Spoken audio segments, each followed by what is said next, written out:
पहले बेटा साइंस का ही स्टार्ट करते हैं। इसमें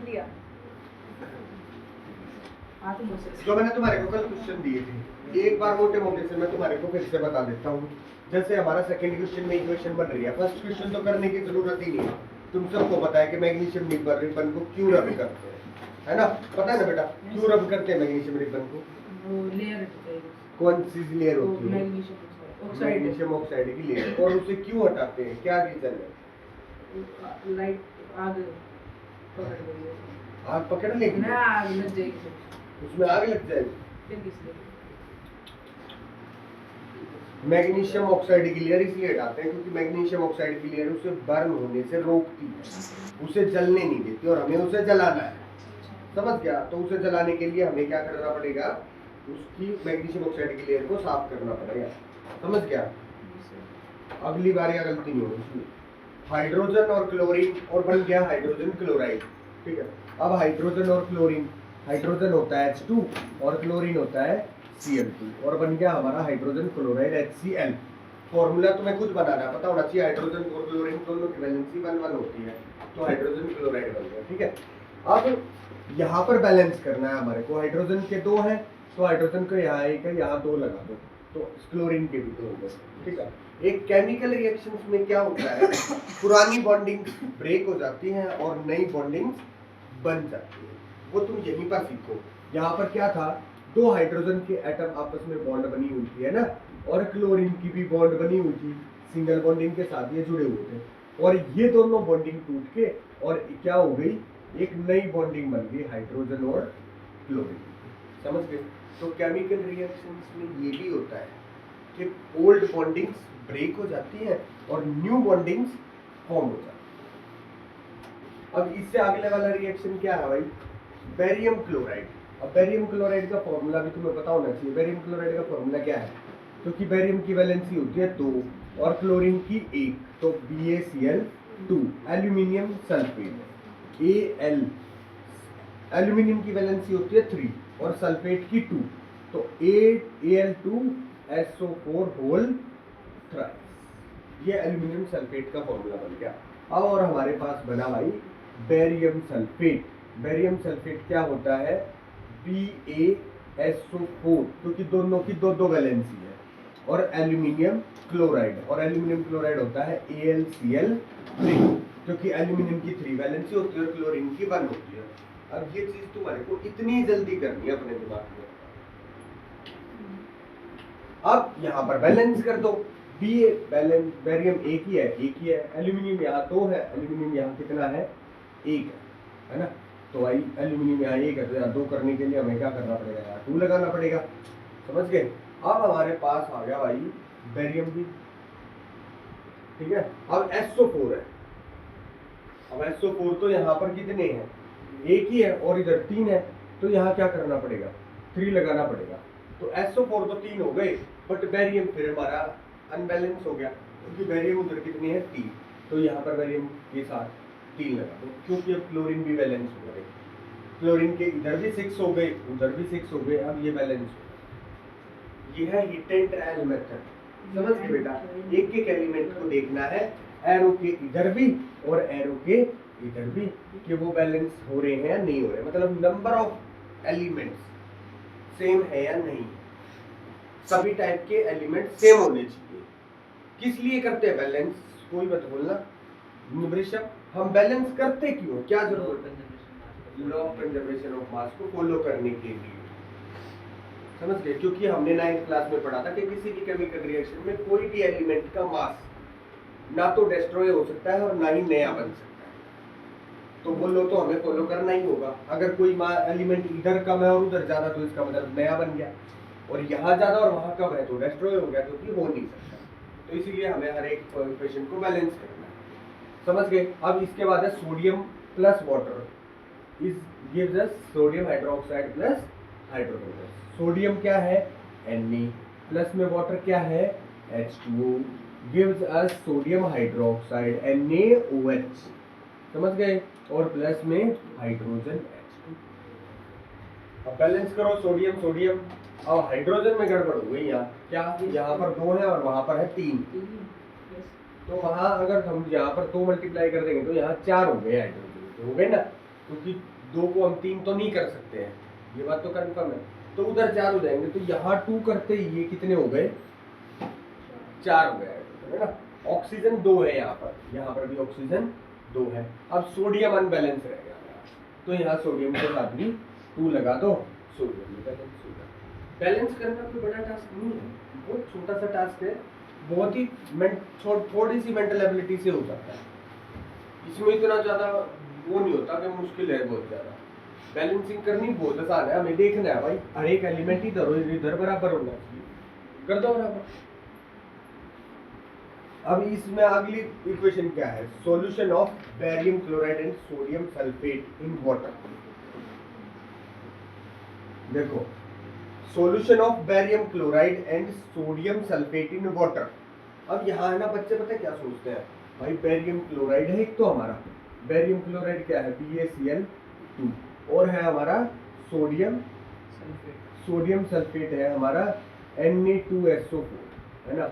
और है ना, यहाँ साथ में लिख देते हैं प्लस वाटर, तो तूने दिख रहा है इन वाटर बोल रखा है, वो है ना, यहाँ पर ये और सोच जाते हैं कि भाई प्लस वाटर हो रहा है, पर ऐसा नहीं है, ये दोनों भी क्या है, पानी में मिला रखे हैं, तो ये दोनों के दोनों एक्वस सॉल्यूशन में है, सिर्फ ये बताया है इसलिए। और उसके बाद हमारा क्या बन गया, बेरियम सल्फेट बन गया BaSO4, क्योंकि दोनों की दो वैलेंसी है, और बन गया सोडियम क्लोराइड, सोडियम क्लोराइड बना ना NaCl। अब कर दो इसे बैलेंस, अब बेरियम इधर है, उधर एक ही है ना। अब सोडियम इधर 2 है, उधर 1 है, तो यहाँ पर लगा दो 2, ठीक है। अब 2Na हो गई, 2Na रहे, 2Cl हो गए, हो गया बैलेंस। तो इतना बड़ा टास्क नहीं है, बहुत ही आराम से होने वाली चीज है ये। सोडियम हाइड्रोक्साइड सॉल्यूशन है in water with HCl solution in water, तो दोनों के दोनों वैसे सोडियम हाइड्रोक्साइड NaOH और हाइड्रोक्लोराइड HCl हाइड्रोक्लोरिक एसिड, और भाई ये to produce sodium chloride NaCl plus H2O। इसको बैलेंस कर दो, इसको तो बैलेंस करने की जरूरत ही नहीं पड़ने वाली है, सीधा ही बैलेंस कर, है ना।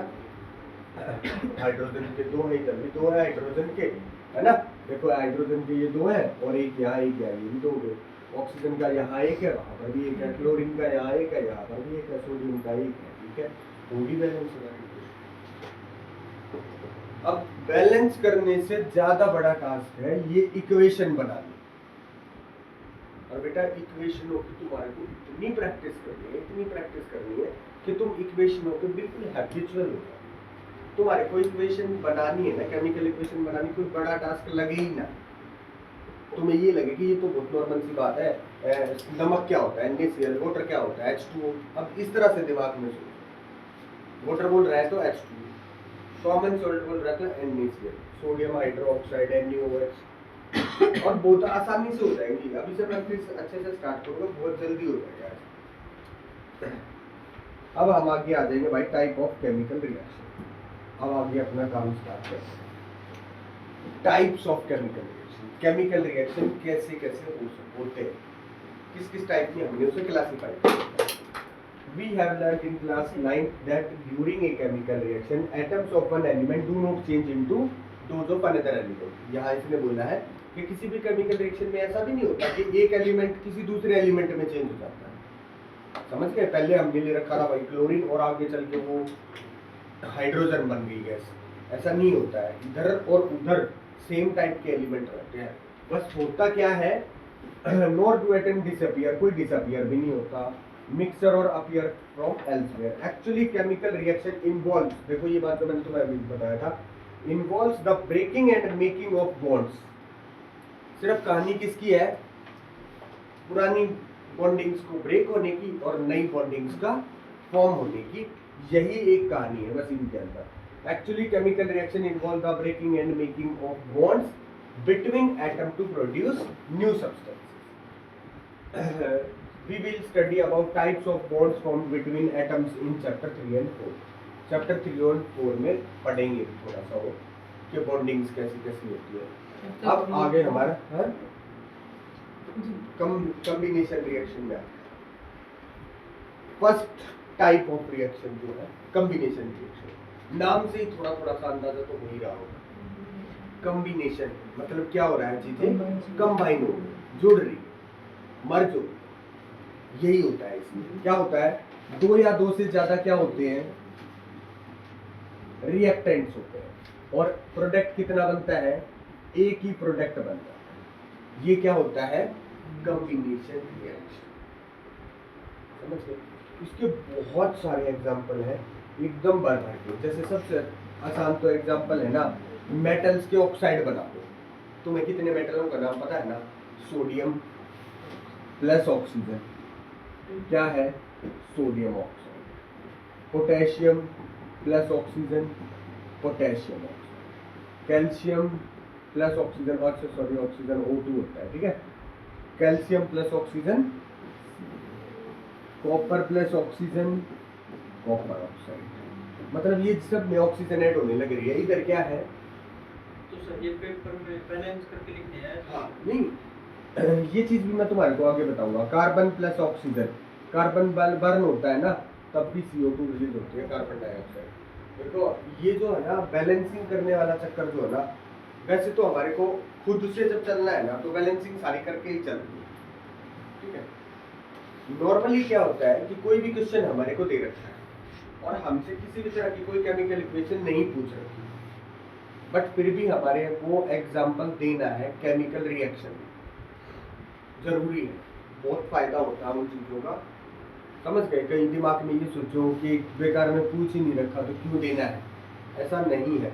अपना आंसर जितना तुम केमिकल रिएक्शन में दोगे ना, उतना ही ज़्यादा तुम्हारा आंसर शीट जो है ना बहुत ही ज़्यादा इफेक्टिव लगेगी।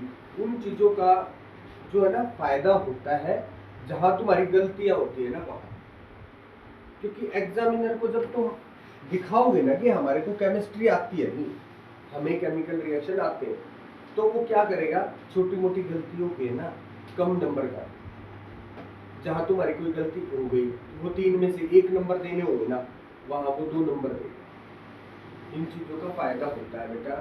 तो जब भी हमारे को वैसे ही पूछ रखा है भाई केमिकल रिएक्शन, पूछ नहीं रखा, हमने दिया है, वहाँ बेशक बैलेंस मत करो, कोई जरूरत नहीं है।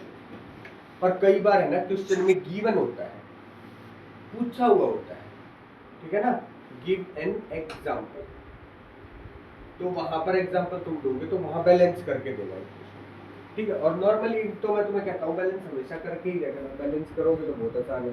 तो यहाँ पर बैलेंस करोगे तो यहाँ पर 2 लग जाएगा, यहाँ 2 लगेगा, यहाँ 4 लग जाएगा, वो भी बैलेंस है ना। यहाँ 2 लगेगा, यहाँ 4 लग जाएगा, वो भी बैलेंस।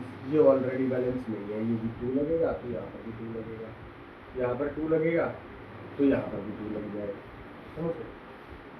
ये बैलेंस। अब बात थी हमारी कॉम्बिनेशन रिएक्शन।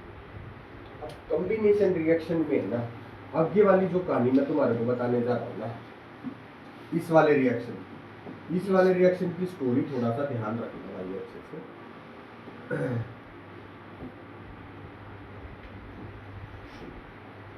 देखो ये वाला पैराग्राफ है ना, मैंने खोल लिया है, इसकी पूरी एक स्टोरी सी है, ध्यान रखो।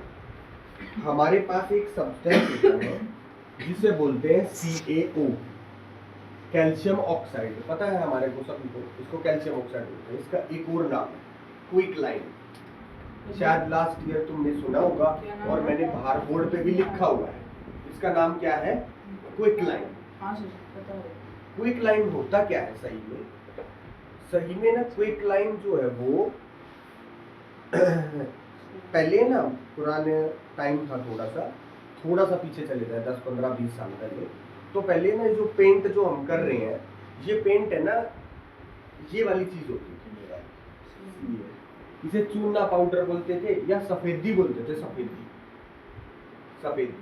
ये क्या चीज है, ये एक ऐसा सब्सटेंस है जो ना व्हाइट सा पाउडर होता है, पाउडर नहीं, थोड़ा सा बड़े बड़े से तुम ये लगा लो ग्रेनुअल्स होते हैं, ठीक है, बड़ा सा कट्टा सा जैसे होता है, 20 किलो का पैकेट, 30 किलो का, 50 किलो का पैकेट आता है। इसकी खास बात क्या है कि जैसे ही इसे हम है ना, हमने ले लिया एक लोहे का ड्रम, ठीक है, और फिर क्या करा, उस लोहे के ड्रम में हमने डाल दिया ये चूना पाउडर, ठीक है। जैसे ही हमने इसमें क्या डाला, पानी डाला, H2O, क्या डाला हमने इसमें, H2O डालते ही ये अपने आप ही है ना उबलने लग जाता है। कुछ नहीं, इस पे कोई आग नहीं लगा रखी, कुछ नहीं प्रोवाइड कर रखी। जैसे इसमें पानी डालेंगे ना, पानी डालते ही क्या होगी, हीट रिलीज, विग्रसली रिएक्ट करेगा अपने आप। तो जैसे ही पानी डालते थे ना, पानी डाल के उससे थोड़ा दूर खड़े हो जाते। ये मैं बिल्कुल प्रैक्टिकल बता रहा हूँ तुम्हारे को, जो मैंने देखा और रखा है छोटा सा था जब मैं, तब मैंने ये चीजें देखी हुई है गाँव में। फिर क्या है, फिर है ना जब ये थोड़ा सा ठंडा हो जाता है, उसके बाद है ना एक लकड़ी का डंडा सा लेकर के और इसको अच्छे से मिला देते हैं। इसको मिलाने के बाद है ना एक सॉल्यूशन बन जाता है। सॉल्यूशन, वो सॉल्यूशन होता है कैल्शियम हाइड्रोक्साइड। क्या होता है, CaOH होल्ड, CaOH होल्ड। वो क्या बन गई, वो बन गई सफेदी, वो बन गया पेंट जो हमने दीवारों के ऊपर लगा। समझ गए। आजकल का जो पेंट है उसमें तो क्या खास बात है कि वो पेंट थोड़ा सा और केमिकली, कुछ और अच्छे केमिकल से मिलके बनता है, साथ ही साथ शाइनिंग दे देता है। मारते हैं 10-15 मिनट में सूख जाता है, आधे घंटे में 1 घंटे में, और उसके बाद ही शाइन हो जाता है। बट इसकी क्या खास बात थी, ये कैल्शियम हाइड्रोक्साइड वैसे बिल्कुल लिक्विड हो जाता है पानी के जैसा।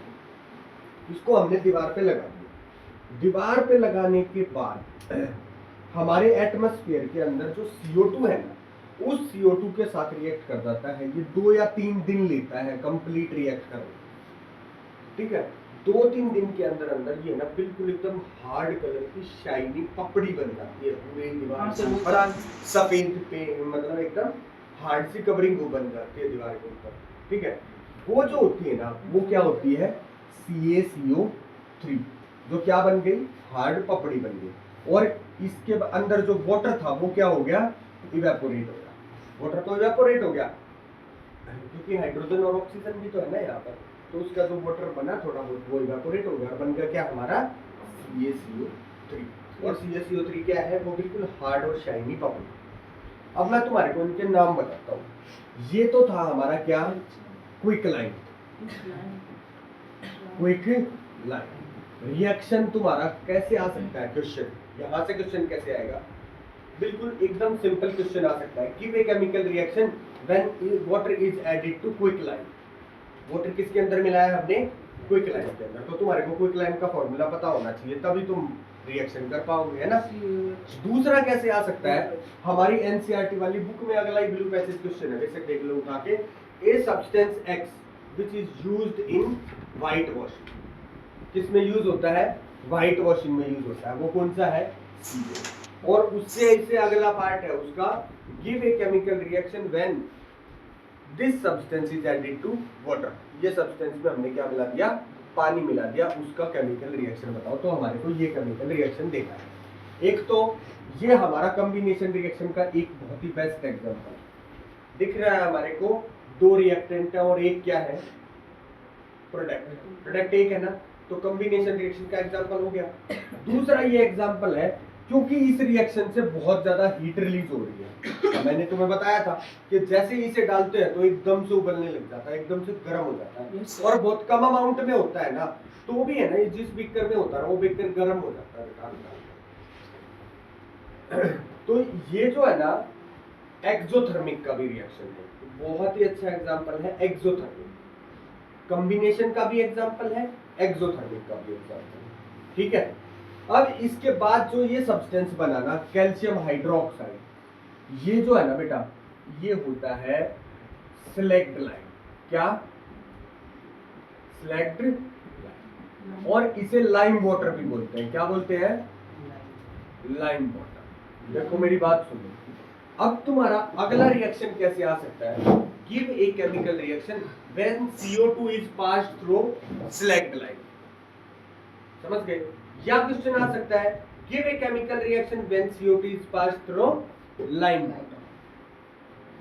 बिल्कुल सीधा सिंपल सा क्वेश्चन है। अगर तुम्हारे को स्लैग्ड लाइम और लाइम वाटर का फॉर्मूला नहीं पता है तो तुम वो उस क्वेश्चन का आंसर नहीं दे पाओगे। कल मैं तुमसे यही पूछूंगा, स्लैग्ड लाइम का फॉर्मूला, लाइम वाटर का फॉर्मूला या क्विक लाइम का फॉर्मूला। अब इसके बाद जो बनता है ना, ये CaCO3 जो हार्ड पपड़ी बनती है, ये पता है क्या है, इसको सबसे पहले तो बोलते हैं लाइमस्टोन। क्या बोलते हैं? लाइमस्टोन। दूसरा इसे बोलते हैं मार्बल, ठीक है। और तीसरा इसे बोलते हैं एग शेल। जो हमारा एग शेल होता है ना, एग शेल, वो भी यही होता है, मार्बल भी यही होता है। समझ गए? मार्बल का बहुत ही ज्यादा रिएक्शन हो रखा है यही, और बहुत ही ज्यादा टाइम के लिए हो रखा है, इसलिए वो इतना ज्यादा हार्ड बन रहा है। एग शेल का भी यही रिएक्शन है, यही फॉर्मूला, और लाइमस्टोन का भी। ये फॉर्मूले याद रख लोगे ना। अब ये वाला जो एग शेल है ना, इसका रिएक्शन अगले वाले में आएगा, डिकम्पोजिशन रिएक्शन। अब ये बात जो मैंने तुम्हारे को बताई है ना, अपने पास से नहीं बताई है, प्रैक्टिकल तो मैंने देख रखा है, वो मैंने तुम्हें समझाया है। अब ये पढ़ोगे ना, ये बैच डू यू नो वाला, इसमें लिखा हुआ देखो, ए solution of slagged lime produced by A reaction 1.13 used for white washing walls. जो ये रिएक्शन है ना, ये 1.13 रिएक्शन है। ये स्लैग्ड लाइम कैसे बना है? CO में जब हमने वाटर मिलाया तब। और ये कहाँ यूज होता है? ये यूज होता है व्हाइट वॉशिंग में। इसके बाद calcium hydroxide react slowly with CO2, लिखा हुआ है देखो, carbon dioxide in air to form a thin layer of calcium carbonate on walls. Calcium carbonate is formed after 2 or 3 days. After 2 to 3 days of white washing and gives a shiny finish to the walls. It is interesting to note that the chemical formula of marble is also CaCO3 and formula of eggshell is also CaCO3.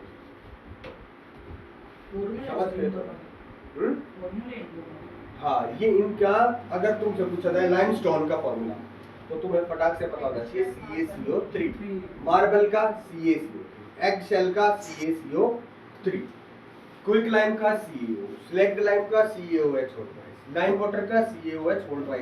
बाहर लिखे हुए हैं board पे, जाते आते हुए उनको देख जाए, ज्यादा टाइम लगेगा भी नहीं, ठीक है। एकदम ऐसे हो जाएंगे कि भूलोगे नहीं बिल्कुल।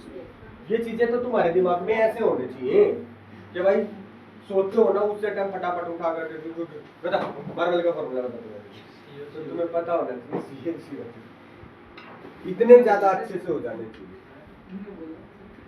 अब है ना, इसी के रिएक्शन में देखो, ये चीजें पढ़ लेते हैं तो कि इनमें से कुछ काम की चीजें आ जाती है पेपर में।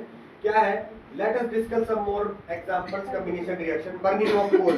बर्निंग ऑफ कोल भी क्या है? कार्बन है। कार्बन को जब हम बर्न करते हैं तो क्या होता है भाई? C+O2 CO2, formation of water from H2 and O2, H2 + O2 gives us H2O। ये भी क्या हो गया? कॉम्बिनेशन। सीधी सी बात है, जब हमें दिखे ना दो रिएक्टेंट है और प्रोडक्ट एक ही बन रहा है, दो या दो से ज्यादा भी हो सकते हैं रिएक्टेंट, बट प्रोडक्ट एक ही बनेगा, तो वो क्या होगा? हमारा कॉम्बिनेशन रिएक्शन।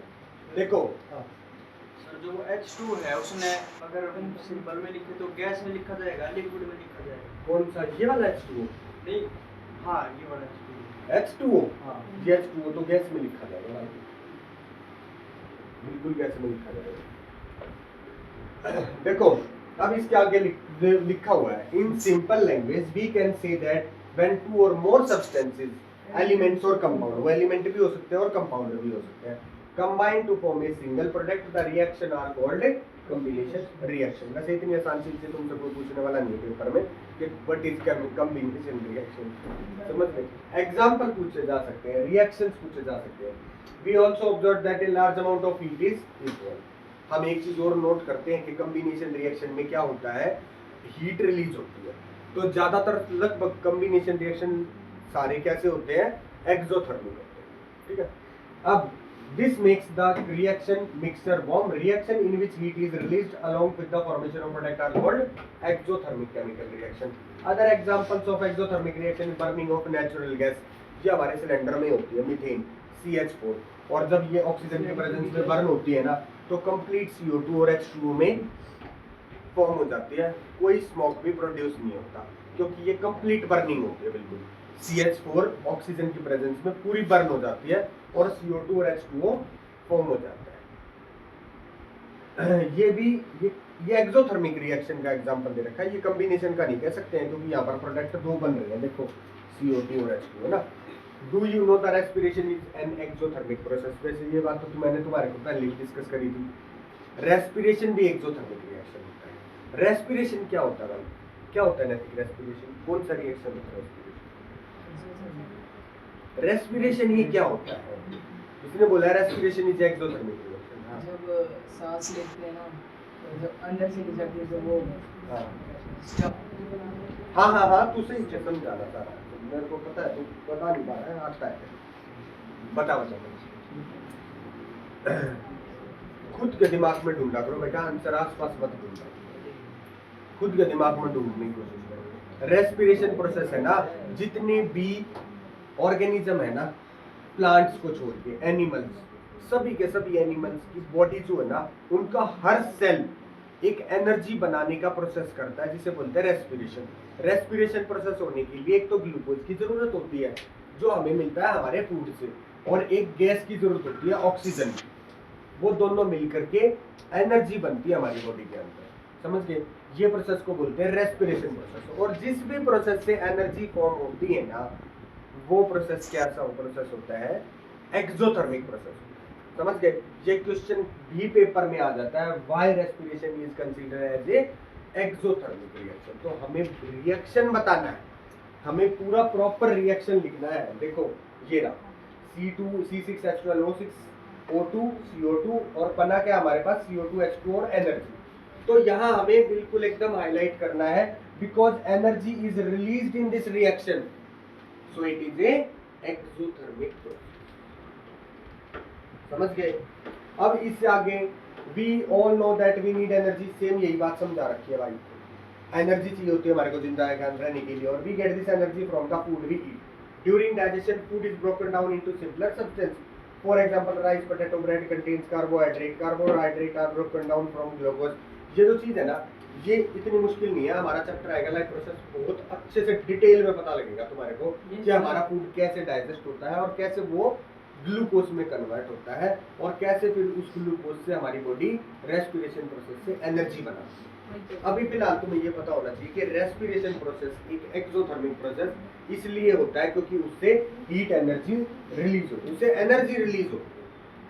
समझ गए? अब इससे आगे एक ये वाली लाइन और, the decomposition of vegetable matter into compost is also an example of exothermic reaction. Decomposition of vegetable matter is also an exothermic process. अब ये लाइन जो है ना, इस लाइन को याद रखना क्योंकि ये कई बार क्वेश्चनों में उलझा देती है हमारे। वेजिटेबल मैटर्स जो होते हैं ना, वो जब कंपोस्ट में चेंज होते हैं, डिकम्पोज होते हैं, तो उस रिएक्शन को भी एक्सोथर्मिक रिएक्शन होते हैं, वहां से भी एनर्जी, हीट एनर्जी रिलीज होती है।